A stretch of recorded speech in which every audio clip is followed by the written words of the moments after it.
Greetings, people of YouTube. I am Ryunma, and today we're counting down the top 10 favorite Pokemon of mine from the new Galar region.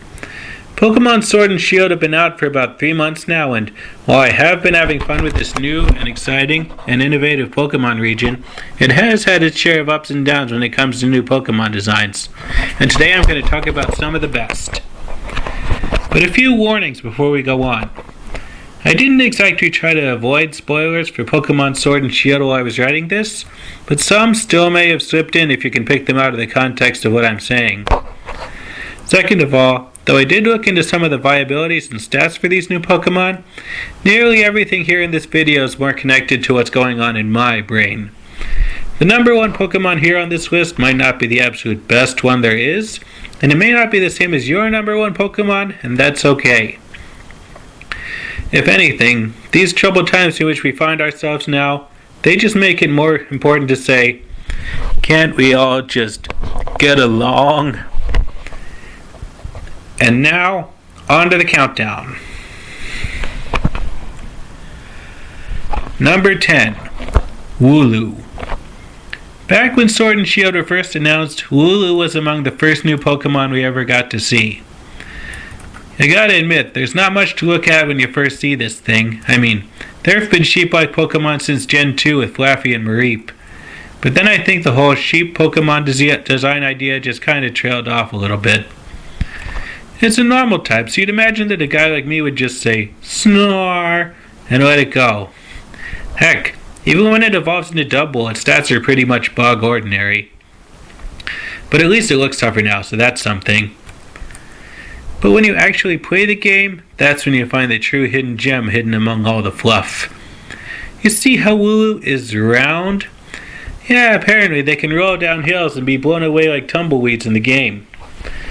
Pokemon rolling around in the breeze, plaintively calling out "Bah!" as they're rolling away. Now if that doesn't land them the spot of Gen 8's top silliest Pokemon, I don't know what will. And note that I say silly, not funny. Funny comes later. Keep your hat on.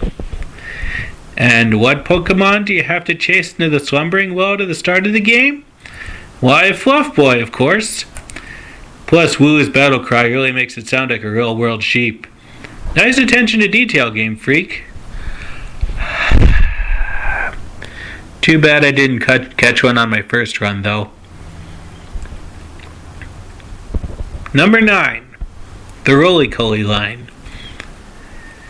Our next entry on the list also comes from the list of earliest discovered new Pokemon. Roly-Poly may not look like much, but it can actually be pretty useful in combat. Rock Fire makes it sound like sending this thing out against a water type is a death sentence, but one tiny factor makes this not the case. Steam Engine grants Roly-Poly and all its evolutions a fighting chance against water types by upping its stat anytime a water attack hits it. And speaking of types, this Pokemon line can be an absolute beast against bug-type Pokemon. Hell, it can even overpower fire moves by using its Tar Shot ability. While lowering an enemy's speed, rocks can't usually do that. All in all, I think the Roly-Poly line has a lot going for it. Just don't mention that to Cursula. Number 8. The Impidimp line. In what's actually turning out to be a theme so far in this video, Impidimp was also among the first new Pokemon we ever discovered. At first, I'd immediately written this thing off. I mean, look at it. This thing looks like it should be in one of those lame Ronald McDonald videos or something. But then I found out Impidimp can evolve, and that's when I decided to let it into my heart and into my top 10. Dark Fairy, I guess, is an okay typing, and Grimmsnarl has got a great move pool with insane stats, but the designs are what put this line over the top. It starts off as a playful and kind of annoying imp before it evolves into a Dark Fairy, and finally into goddamn Muscular from My Hero Academia. Seriously, it can wrap its hair around its body to act like extra muscle fibers. And speaking of hair, it's kind of cool how Morgrum's false surrender move can actually play into its Pokedex entry. being famous for a signature move, that counts as cool in my book. Number 7. Q-Font and Caparaja. Would you believe just from looking at it that Q-Font was a steel type? No? Well, how about Caparaja? Yeah, now you're getting it. Both Caparaja and its pre-evolution are very physical Pokemon with high stats in attack and HP, a theme which you'll probably see cropping up again on this list pretty soon, but that's for later. Q-Font is, well, cute, and Caparaja is goddamn majestic. The Rajas were the local rulers of small kingdoms in India, where Caparaja's design no doubt draws from. A very appropriate nod to the history of our England-themed region. Pick up your history books, kids. Stay in school. And we've seen elephant-based Pokemon before in Phanpy and Donphan, but these two carry it off better, and you can actually tell what they're supposed to be based on. Seriously, Phanpy looks a little too close to that talking pig from Seven Deadly Sins, not like an elephant. But one thing I don't like about this line is how my own Q-Font only evolved and gained an actually useful Steel-type move well after I'd already beaten the Fairy-type gym leader, Opal and Balonly. You know, the Fairy user, back when I actually could have used a Steel-type. You can't expect my Toxtricity to do all the work. Number 6. Clobopus and Grapploct. Boxing Octopus. It's not exactly a quantum leap. I mean, most boxers have 2 arms, an octopus has 8. You put a boxing glove on each one in order to do more damage. Sorry, I don't know where I was going with all this talk here. But, seriously, the first things to come to mind and get my attention, other than the fact that despite all appearances, these two are not water Pokemon, are their names. Clobbering Octopus and Grappling Lockdown Octopus. Clobopus and Grapploct. Well done, Game Freak. This is another set of really physical Pokemon, which I guess you can expect from a down and dirty brawler like Grapploct is. And, according to Bulbapedia, Grapploct both preys upon and is preyed upon by Golisopod, with their bouts determining which one of them gets eaten. That's badass. But a few things I don't like about these Pokemon, mostly how they're related to how they're treated in the game world itself. First off, Clobopus evolves into Grapploct whenever it gains a level while it knows the move Taunt. And the one that I caught already knew that move, so I barely got to spend any time getting to know my brand new Clobopus before it evolved into Grapploct. And why do we run into the evolved form before the pre-evolution? I must have rode out around that damn bay on Route 9 7 times by now.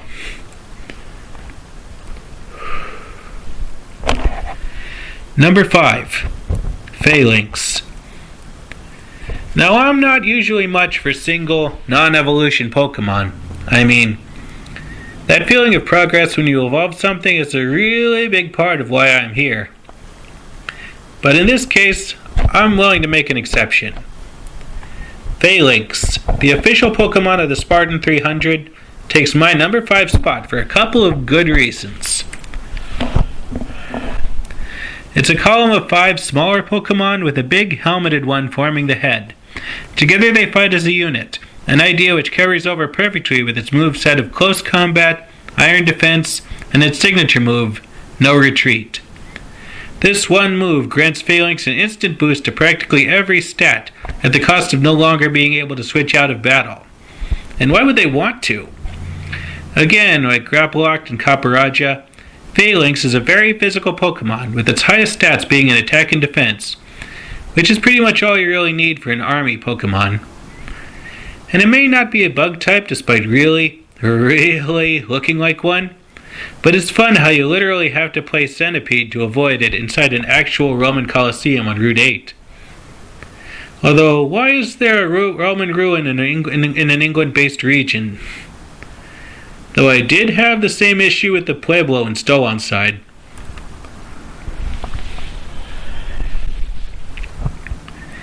Number 4. The new fossil Pokemon. How could these guys not make it onto this list? Long story short, taking certain pairs of fossils up to a lady named Cara Liss, no foreshadowing there, will net you a seemingly randomly generated what's-it composed of 2 very different animal parts, stapled together? They may be in horrible pain, but we, the trainers, are not. In fact, I dub these mistakes of nature to be the second funniest Pokemon released this generation. What takes home the crown for funniest Pokemon? Wait and see. And that's not all. In order, we have an electric ice, water dragon, and electric dragon type.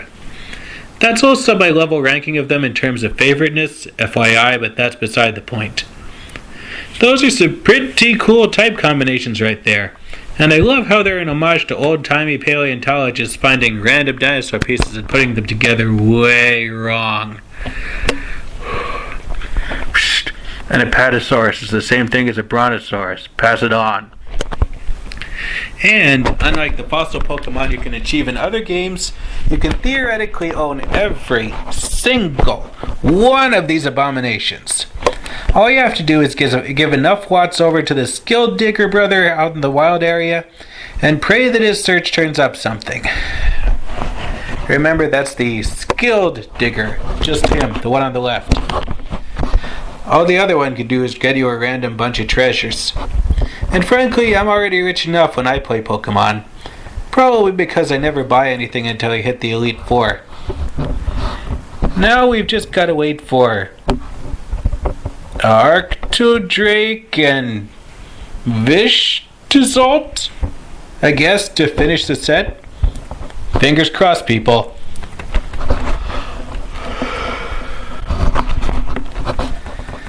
Number 3, Ice-Q. Remember how I said the fossil Pokemon were the second funniest from Gen 8? Well, meet the first place one. I mean, look at this thing. Cube Town called. It wants its copyright back. Even the name is funny. Ice-Q. You mean like Ice Cube? Because it's got a goddamn ice cube for a freaking head? Hilarious. And not only can this thing learn pretty much every ice-type move there is, but its ability, although funny in itself, can get you out of a lot of sticky situations. Ice Face allows your waddling ice cube of a Pokemon to tank 1 physical attack, at which point the ice around its head shatters, leaving it with a more curvy-looking head, more reminiscent of a hailstone. So way to keep the ice theme going there. And this move isn't just made for tanking. Once Ice-Q loses its head, all the defense it provided turns into speed, actually turning Ice-Q into a fairly decent sweeper.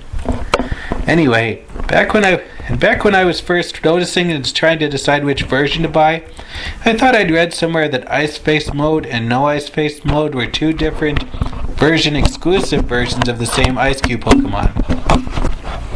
And yes, even back then, I was enamored with the ridiculousness of the Ice Cube head.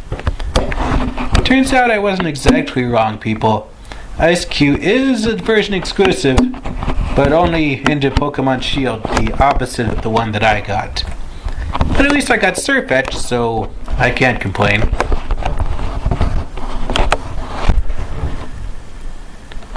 Number 2, Alcremie. As soon as I saw this Pokemon, I knew Game Freak was onto something here. Now this is how you make a dessert Pokemon. Vanilla, stop being a joke and make room! Flapple and Pelton are also good, though, but I digress. In all seriousness, though, I love the concept of taking a little fairy-type blob of cream, like Milcery, and swirling it together with a held item to create something new. It's like I'm working at a Froyo stand. Again. Wee.